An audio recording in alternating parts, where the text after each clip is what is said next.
Hello. I don't know why I'm a cat. I actually think dogs are like way better. Well, look at these chiles, dude. You're never getting a face reveal because I don't want to. It will never happen. Unless I feel cute. I don't know. Good lord. What was I gonna say? Bonelab is an experimental physics-based VR shooter made by Stress Level Zero, a company known for Hover Junkers, Duck Season, and Boneworks. Bonelab's central little gimmick is the ability to switch to avatars that have fully simulated bodies within the virtual world. Basically, you can be or do anything as long as you can rig a model. And no, VR chat doesn't count because that game sucks. I hate that game.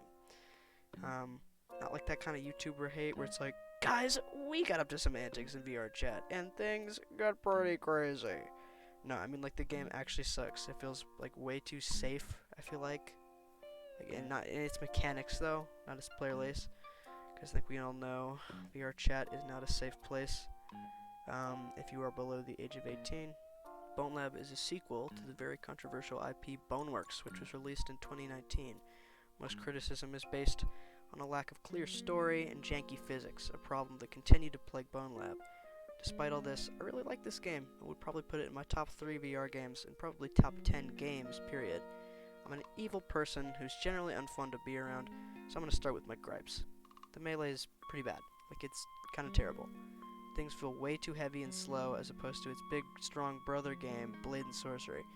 The mechanics are also strange to learn, and many people find themselves dropping their items and trying to store them in their inventory. Not me though, because I'm just better. There's kind of a lack of enemy variety, which can make post-game feel boring sometimes, despite constant additions to the game through incredible modding. The campaign is also way shorter than I wished it had been. Also, Ford wasn't in it, so that's an instant point lowered. It's like that's an instant point deduction. Now that that's all out of the way, I can talk about what I loved about the game. First off is the incredible gunplay. The guns feel tangible, and I'll never get tired of slapping a mag out of a gun with another one. Being able to put your hands wherever you want on the gun leads to tons of opportunities for tricks that make the game just that much better. I also genuinely enjoyed the story and campaign, although I wish it was longer.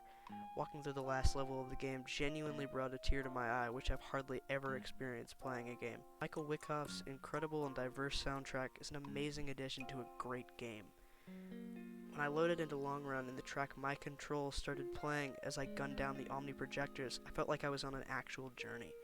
The avatar system is ridiculously well thought out and executed, and modders only make it better. Speaking of mods, the support for them is great, and I'm worried I might actually destroy my headset with the amount of mods I have installed.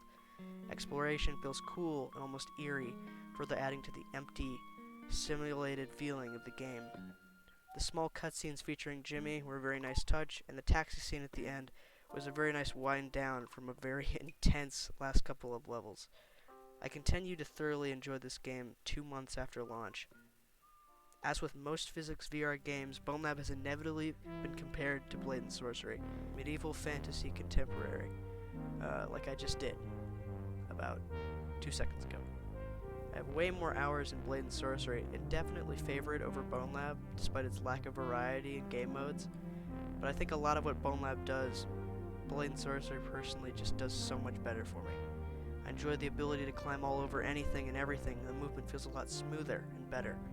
The melee is infinitely better, and kicking is a nice cherry on top, although I think the headbutting in Bonelab is much more fun. If you want to feel like an unkillable god, then Blade and Sorcery is right up your alley. But if you want to feel like a cool guy with a gun, then I would suggest Bonelab. They both have their pros and cons, but I'm generally more partial to B&S. I would give Bonelab a cool 8.5 out of 10, simply because Ford was not in the campaign.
You can stay